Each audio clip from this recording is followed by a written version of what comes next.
Nggak ada.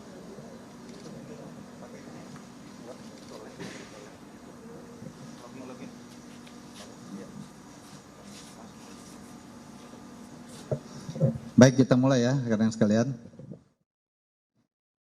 Assalamualaikum warahmatullahi wabarakatuh. Selamat malam, salam sejahtera untuk kita semua. Rekan-rekan media yang saya hormati. Pada malam hari ini, tepat pukul 21:05 waktu Indonesia bagian Barat, saya akan menyampaikan terkait dengan hasil pemeriksaan yang telah dilakukan oleh penyidik Subdit Cyber Direktorat Kriminal Khusus Polda Metro Jaya terhadap tersangka Saudara Rosuryo.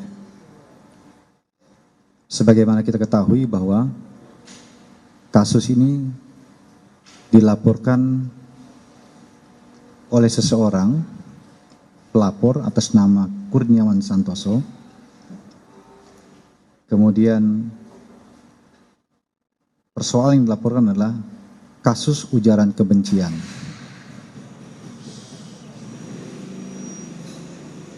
Di mana hal ini ditangani oleh Subdit 4 Cyber Ditkrimsus Polda Metro Jaya.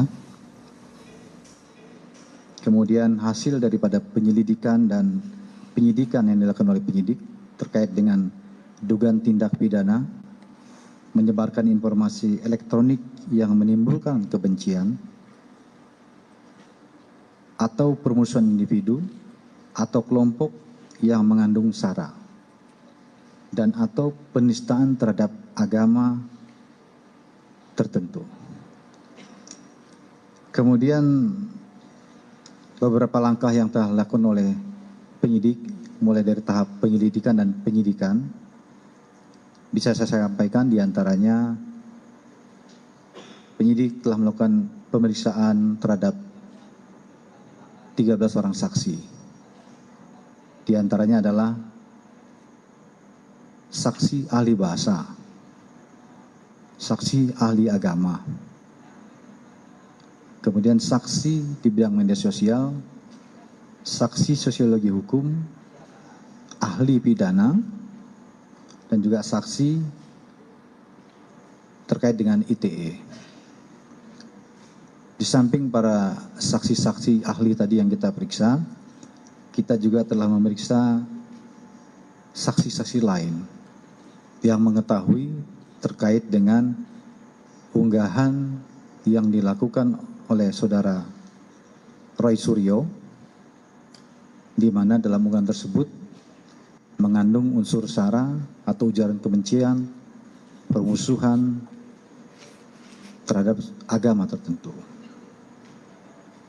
Kemudian setelah tahap penyelidikan, maka beberapa hari yang lalu kita sudah sampaikan tahap penyidikan sudah kita tingkatkan, penyelidikan menjadi penyidikan. Kemudian dalam tahap penyidikan, saudara Rosuryo sudah kita lakukan beberapa kali pemeriksaan. Kemudian penetapan beliau sebagai tersangka juga sudah kita lakukan pada pemeriksaan sebelumnya. Namun di akhir pemeriksaan memang tidak dilakukan penahanan dengan alasan pertimbangan penyidik dan juga alasan yang disampaikan yang bersangkutan alasan kesehatan. Hari ini penyidik telah memanggil yang bersangkutan tadi siang mulai pukul 13.00 di Polda Metro Jaya sudah dilakukan pemeriksaan. Sebelum dilakukan pemeriksaan, kita dahului dulu dengan memeriksa kondisi kesehatannya oleh tim Dokes Polda Metro Jaya. Hasil pemeriksaan dari tim Dokes Polda Metro Jaya disimpulkan bahwa yang bersangkutan sehat, jasmani maupun rohani, sehingga dilakukan pemeriksaan tambahan terhadap tersangka. Saya tidak sampaikan apa yang menjadi materi pemeriksaan hari ini atau pertanyaannya, tetapi tentunya ini adalah melanjutkan keterangan yang diperlukan penyidik yang dianggap masih kurang. Kemudian setelah dilakukan pemeriksaan dari tadi siang,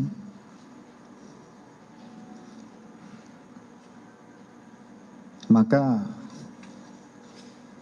penyidik memutuskan mulai malam hari ini terhadap Saudara Roy Suryo Noto Diprojo, laki-laki usia 52 tahun, sebagai tersangka dalam kasus ujaran kebencian ini.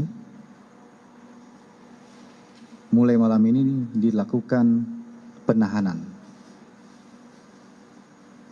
Hal ini dilakukan karena ada kekhawatiran dari penyidik yang bersangkutan akan menghilangkan barang bukti dan sebagainya, sebagaimana tertuang dalam pasal 21 ayat 1 KUHP. Kemudian beberapa barang bukti yang disita mulai malam ini oleh penyidik terkait dengan tindak pidana ini, diantaranya adalah akun Twitter Saudara Roy Suryo, yang mana akun Twitter ini juga digunakan untuk mengunggah yang menjadi persoalan pidana. Kemudian handphone atau HP Saudara Roy Suryo juga disita. Kemudian handphone dari saksi atas nama Ade Suhendrawan juga dilakukan penyitaan. Tentunya penyitaan ini dimaksudkan karena barang-barang tersebut memiliki keterkaitan dengan tindak pidana yang dilakukan, sehingga dilakukan penyitaan oleh penyidik. Jadi mulai malam ini Saudara Roy Suryo akan dilakukan penahanan selama 20 hari ke depan terhitung dengan hari ini.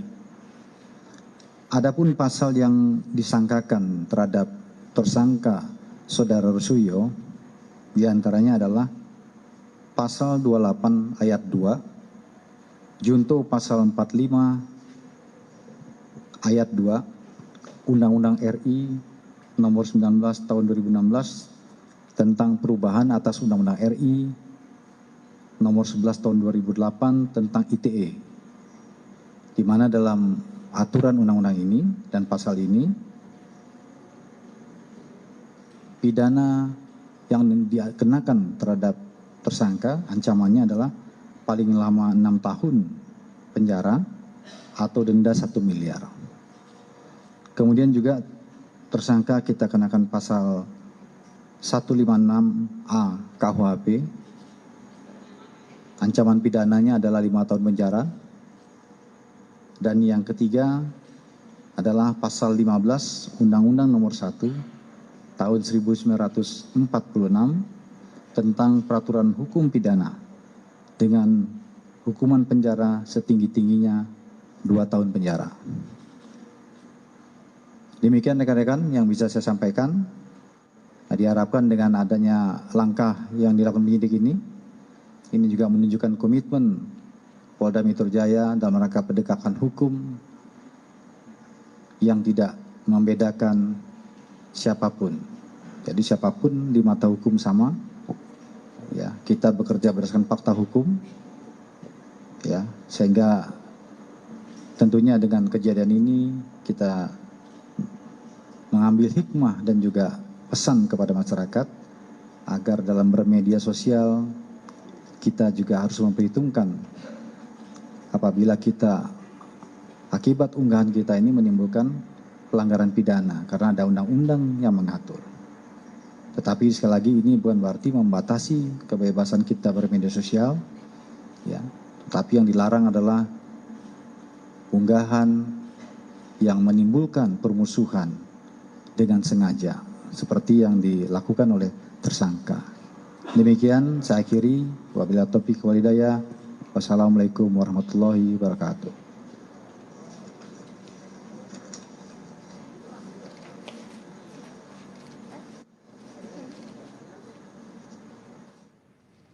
Itu tadi keterangan yang diberikan oleh Kabid Humas Polda Metro Jaya, Kombes Endra Zulpan, terkait dengan status Roy Suryo, tersangka kasus penistaan agama Mem Stupa Candi Borobudur. Mulai hari ini Roy Suryo akan ditahan selama 20 hari ke depan.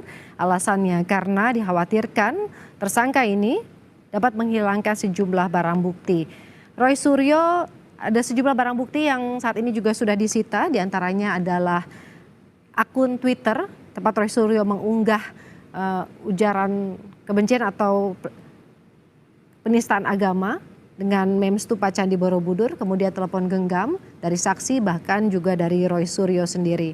Roy Suryo dijerat dengan Pasal 28 ayat 2, junto pasal 45A ayat 2 Undang-Undang nomor 19 tahun 2016 tentang perubahan atas Undang-Undang nomor 11 tahun 2008 tentang informasi dan transaksi elektronik, dan juga pasal 156 KUHP serta pasal 15 Undang-Undang nomor 1 tahun 1946 tentang peraturan hukum pidana.